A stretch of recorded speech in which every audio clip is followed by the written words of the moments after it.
Welcome to okay TV. నేను miss శ్రావ్య. గతంలో చాలామంది చాలా రకాలుగా చెప్పారు. ఏమని? కాంగ్రెస్ పార్టీ రెడ్డిలకు ఎక్కువ అధిక పీఠం వేస్తుంది, రెడ్డిలనే దృష్టిలో పెట్టుకుంటుంది, రెడ్డిలే కాంగ్రెస్ పార్టీలో రాజ్యం ఏల్తారు అని చెప్పి. కానీ ఇప్పుడు జరిగే పరిణామాలు చూస్తుంటే అవునేమో, ఇది నిజమేనేమో, సో అందరికీ రెడ్డిలకే ప్రిఫరెన్స్ ఇస్తారేమో అని చెప్పి మరొక్కసారి ప్రూవ్ అయ్యే సందర్భం ఒకటి వచ్చింది. మరి ఏంటి శ్రావ్య ఆ సందర్భం అంటే, అడ్వకేట్ జనరల్ కాంగ్రెస్ పార్టీ అధికారంలోకి వచ్చిన తర్వాత అందరి ఆలోచన, అందరి చూపు అడ్వకేట్ జనరల్ వైపు పడ్డది. అంటే ఎవరికి ఇవ్వబోతున్నారు అడ్వకేట్ జనరల్ పదవి అని చెప్పి. సో పేపర్లలో కూడా కొన్ని వార్తలు వచ్చినాయి. కానీ అందులో అధిక శాతం ఉన్న 5గురిలో కూడా రెడ్డిలే ఉన్నారు. కానీ నిన్నటికి నిన్న ఒక కొత్త ఏజీని అనౌన్స్ చేసిండ్రు. రజనీకాంత్ రెడ్డి అనే పర్సన్ను అడ్వకేట్ జనరల్గా కాంగ్రెస్ పార్టీ నియమించడానికి వాళ్ళు జీవో అనేది, వాళ్ళకి ఆర్డర్ అనేది పాస్ చేశారు. అంటే రజనీకాంత్ రెడ్డి అనే ఒక వ్యక్తిని అడ్వకేట్ జనరల్గా నియమితులు చేస్తూ ఉత్తర్వులు జారీ చేసింది కాంగ్రెస్ ప్రభుత్వం. అయితే మీరు చూడండి, ఇక్కడ కొన్ని పేర్లు ఉన్నాయి. సో అన్ని పేపర్లలో వీళ్ళ పేర్లు ఇచ్చిండ్రు. ఒక్కసారి చూడండి. ప్రకాష్ రెడ్డి, సుదర్శన్ రెడ్డి, గిరిధర్ రావు, నిరుపమ్ రెడ్డి, అశోక్ గౌడ్, మహేందర్ రెడ్డి.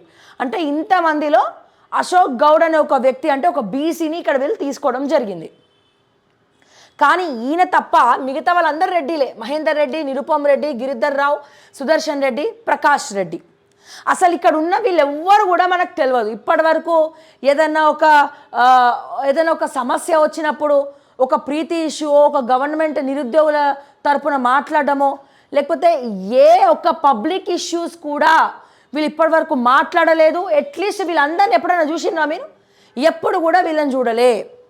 అండ్ వీళ్ళలో ఎవరైనా సెలెక్ట్ చేస్తారేమో అని మనం అనుకున్నాం. కానీ వీళ్ళను కూడా కాకుండా రజనీకాంత్ రెడ్డి అనే ఒక కొత్త పర్సన్ని తెర మీదకి తీసుకొచ్చింది కాంగ్రెస్ ప్రభుత్వం.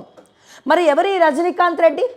ఎప్పుడైనా నిరుద్యోగుల సమస్యల గురించి రజనీకాంత్ రెడ్డి మాట్లాడిండా? ఎప్పుడైనా నిరుద్యోగుల బాధల గురించి రోడ్డు మీదకి పడినట్టు, లేకపోతే డాక్టర్ ప్రీతి ఆత్మహత్య చేసుకుందని చెప్పి ఇదే రజనీకాంత్ రెడ్డి మాట్లాడిండ్రా? లేకపోతే ఎవరినైనా ప్రశ్నించినప్పుడు, మా మీద అక్రమ కేసులు బనాయించినప్పుడు, ఎవరికైనా ఏమైనా ఇబ్బంది రాగానే మేము ఫోన్ చేయగానే ఎవరైనా అందుబాటులోకి వచ్చిండ్రా? లేకపోతే ఎప్పుడైనా ఈయన మాట్లాడిండా? రజనీకాంత్ రెడ్డి అసలు ఎవరు? ఆయనకి ఏం అర్హత ఉందని మీరు అడ్వకేట్ జనరల్గా నియమించిర్రు, అది కూడా ఒక రెడ్డిని? ఇంకా ఎంతమందికి రెడ్డిల పదవులు కట్టబెట్టబోతున్నారు?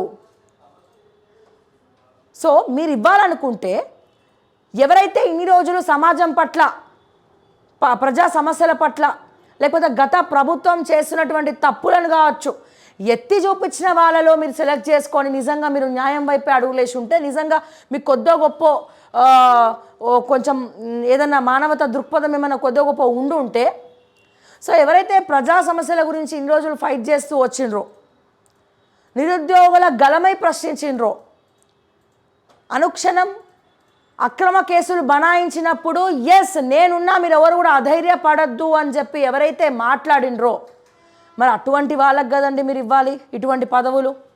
అసలు ఈ రజనీకాంత్ రెడ్డి ఎవరో ఇప్పటివరకు ఎవరికి తెలియదు కదా. ఎక్కడ కూడా ఏ తెర ముందుకు కూడా ఈ రజనీకాంత్ రెడ్డి అనే వ్యక్తి ఇప్పటివరకు రాలేదు. ఏ ఒక్క మీడియా ఛానల్ అన్న రజనీకాంత్ రెడ్డిని చూపించిందా? పోనీ ఎవరైనా పబ్లిక్ తరపున ఏదైనా ఎవరో ఒక రైతు మీద అక్రమ కేసు పెట్టినప్పుడు ఈ రజనీకాంత్ రెడ్డి మాట్లాడిండా? నిరుద్యోగులు లాఠీ చార్జ్ పెట్టి కేసులు పెట్టించుకుంటే లాఠీ చార్జులు చేయొద్దు అని చెప్పి, కేసులు పెట్టద్దు, అందరికీ నేను ఉన్నా అని చెప్పి ఈ రజనీకాంత్ రెడ్డి ఏమన్నా ముందరకొచ్చి మాట్లాడిండా? డిఏవి పబ్లిక్ స్కూల్లో ఒక చిన్న పాపని ఇబ్బంది పెడితే అప్పుడు ఎందుకు రాలే ఈ రజనీకాంత్ రెడ్డి? అప్పుడు ఇంకా ఉదయకాంత్ అని చెప్పి ఒక అడ్వకేట్ ఆయన ముందరకు వచ్చి వాళ్ళ తరపున స్టాండ్, ఏ ఒక్క కేసు అయినా ఫ్రీగా మాట్లాడిండా, ఫ్రీగా వాదించిండా? పేదల తరపున వక్కంతు పుచ్చుకుండా పేదల తరపున మాట్లాడిండా? అక్రమ కేసులు పెట్టిన వాళ్ళ తరపున మాట్లాడిండా? నిరుద్యోగుల గురించి మాట్లాడిండా? కాలేజీలో జరిగే ఆత్మహత్యల గురించి మాట్లాడిండా? జరుగుతున్నటువంటి అక్రమార్కాల గురించి మాట్లాడిండా? మరి ఇవేమీ మాట్లాడలే. రజనీకాంత్ ముందు తెలియదు, వెనక తెలియదు, అసలు ఆయన ఎవరో తెలియదు. ఒక సోషల్ సర్వీస్ చేయని వ్యక్తి, ప్రజా సమస్యల గురించి మాట్లాడని వ్యక్తిని మీరు తీసుకొచ్చి రజనీకాంత్ రెడ్డి అనే ఒక పర్సన్ని తెర మీదకి తీసుకొచ్చి అడ్వకేట్ జనరల్గా మీరు ఉత్తర్వులు జారీ చేసిండ్రే. మరి అంతకన్నా మంచి వాళ్ళు, గత ప్రభుత్వ తప్పుల్ని ఎత్తి చూపించిన వాళ్ళు, లేకపోతే అమాయకుల మీద కేసులు పెట్టినప్పుడు ఒక్కంతు పుచ్చుకొని మాట్లాడిన వాళ్ళు, అక్రమ కేసులు పెట్టినప్పుడు ఇది తప్పు అని చెప్పి వాళ్ళ మీద డిఫమేషన్ వేసి రివర్స్ కేసులో వాళ్ళ తరపున, పేదల తరపున కావచ్చు, ఇంకొంతమంది తరపున కావచ్చు కేసులు పెట్టిన వాళ్ళు ఎవరైనా కనబడ్డారా?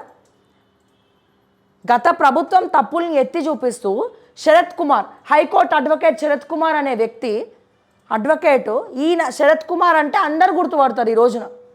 ఎందుకు గుర్తుపడతారు? ఎందుకంటే నిరుద్యోగుల తరపున ఆయన మాట్లాడిండు, ఎన్నో కేసుల గురించి ఈయన ఒక అడ్వకేట్గా మాట్లాడిండు, అక్రమ కేసులు బనాయించిన వాళ్ళకి హెల్ప్ చేసిండు. సో ప్రజా సమస్యల గురించి మాట్లాడి, ప్రజా సమస్యల మీద అవగాహన ఉంది, ప్రజా సమస్యల గురించి ప్రశ్నించడం కావచ్చు వివిధ రూపాల్లో, సో మాట్లాడడం కావచ్చు, వాళ్ళందరికీ సపోర్ట్ చేయడం కావచ్చు, ఎంతోమందికి లైఫ్ ఇచ్చిండు. ముఖ్యంగా నిరుద్యోగుల పట్ల ప్రశ్నించే గొంతుకల శరత్ కుమార్ గారు మాట్లాడిండ్రు. ఎన్నోసార్లు ఎన్నో రకాలుగా ఎన్నో విధాలుగా గత ప్రభుత్వం యొక్క తప్పులను మార్చుకోవాలని చెప్పి ఎత్తి చూపించిండ్రు. టీచర్ల మీద లాఠీ చార్జ్ జరిగినప్పుడు కానీ, నిరుద్యోగుల మీద కేసులు బనాయించినప్పుడు కానీ, అమరవీరుల గురించి కానీ ఎప్పుడు కూడా ఎన్నడూ కూడా మాట్లాడినటువంటి రజనీకాంత్ రెడ్డి గారు అడ్వకేట్ జనరల్గా అర్హుడా? లేకపోతే సీనియర్ అడ్వకేట్ శరత్ కుమార్ గారు అడ్వకేట్ జనరల్గా ఉండాల్సినటువంటి బాధ్యత ఉందా? కాంగ్రెస్ పార్టీ ఎవరిని తీసుకోవాలండి? ఇక్కడ రెడ్డిలే, ఎమ్మెల్యేలు రెడ్డిలే, అందరూ రెడ్డిలే. పోని ఎవరైనా బీసీకి ఇచ్చిండ్రా అంటే బీసీకి ఇవ్వలేము. సో ఏదైతే గత ప్రతిపక్ష నాయకులు ఎవరైతే పదే పదే కాంగ్రెస్ పార్టీలో ఉన్న వాళ్ళందరూ కూడా రెడ్డిలకే అవకాశాలు ఇస్తారు, మీరు చూస్తూ ఉండండి అంటే కూడా లేదు, అట్లా ఏం లేదు. ఈసారి 40% ఖచ్చితంగా బీసీలకు అవగాహన ఇస్తాం, బీసీలకు ప్రత్యేకమైన స్థానం ఇస్తామన్న మీరు అడ్వకేట్ జనరల్ పదవులను కూడా ఒక రెడ్డికే కట్టబెట్టడంలో ఆంతర్యం ఏంటి అని చెప్పి కాంగ్రెస్ పార్టీ అధిష్టానాన్ని నేను అడుగుతా ఉన్నాను. సో దయచేసి దీనికి సమాధానం చెప్పాలి. సో ఏ రకంగా చూసినా ఒక ప్రజా సమస్యల గురించి మాట్లాడినటువంటి, అనుక్షణం ప్రజా సమస్యల గురించి మాట్లాడినటువంటి కాంగ్రెస్ పార్టీకి చాలాసార్లు కూడా సపోర్ట్ చేసి చివరి మూమెంట్లో ఆయన కండువా కూడా కప్పుకున్నారు. మరి సమస్యల గురించి మాట్లాడిన వ్యక్తి శరత్ కుమార్కి మీరు అడ్వకేట్ జనరల్గా ప్రకటిస్తే బాగుంటుందా, లేకపోతే మన రజనీకాంత్ రెడ్డి గారిని తీసుకోవడంలో ఆంతర్యం ఏంటనేది కూడా అర్థం కావట్లేదు. సో దయచేసి కమ్యూనిటీలో పోస్ట్ చేయండి. కొత్త అడిషనల్ జనరల్గా, కొత్త ఏజీగా రజనీకాంత్ రెడ్డిని నియమించినటువంటి కాంగ్రెస్ ప్రభుత్వం మరి అడ్వకేట్ శరత్ కుమార్ని ఏజీగా నియమించాలా వద్దా, మీ మద్దతు ఎవరికి అనేది దయచేసి కమ్యూనిటీలో పోస్ట్ చేయండి. అండ్ మీ మద్దతు ఎవరు అనేది శరత్ కుమార్ ఉంటే బాగుంటుందా, లేకపోతే రజనీకాంత్ రెడ్డి ఉంటే బాగుంటుందా? ఎందుకంటే ఇప్పటివరకు రజనీకాంత్ రెడ్డి అయితే మా అందరికైతే ఎవరికి తెలియదు, ఈయన ఎవరో తెలియదు, ఇప్పటివరకు ఎటువంటి సమస్యల గురించి చర్చించలేదు, మాట్లాడలేదు. సో అడ్వకేట్ జనరల్గా ఉండాలి అంటే సో సామాన్యుల పట్ల వాళ్ళ సమస్యలు కూడా తెలుసుకున్న వ్యక్తి అయి ఉండాలి. సో అందుకని ఎవరు అర్హులు అనేది ఒక్కసారి మీరు ఆలోచించి కమెంట్స్ రూపంలో తెలియజేయండి అని చెప్పి మరొక్కసారి ప్రజలందరూ కూడా విజ్ఞప్తి చేస్తూ మరిన్ని అప్డేట్స్ కోసం చూస్తూనే ఉండండి ఓకే టీవీ. అంటిల్ దెన్ నేను మిస్ శ్రావ్య. జై తెలంగాణ, జై హింద్.